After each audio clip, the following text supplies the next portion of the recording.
खुशामदीद। आज का हमारा उन्वान है तस्वीर को देखकर पहला हर्फ लिखें। यहाँ पे हमारे पास कुछ तस्वीरें हैं। इन तस्वीर का जो पहला हर्फ, जो पहली आवाज़ आती है वो हम लिखेंगे। दरख्त, दरख्त। द से शुरू होता है दरख्त। दरख्त। ये है समर, समर।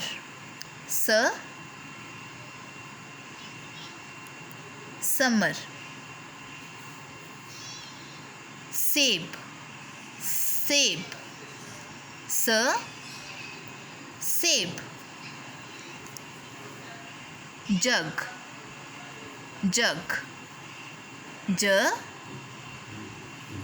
जग। बच्चा, बच्चा।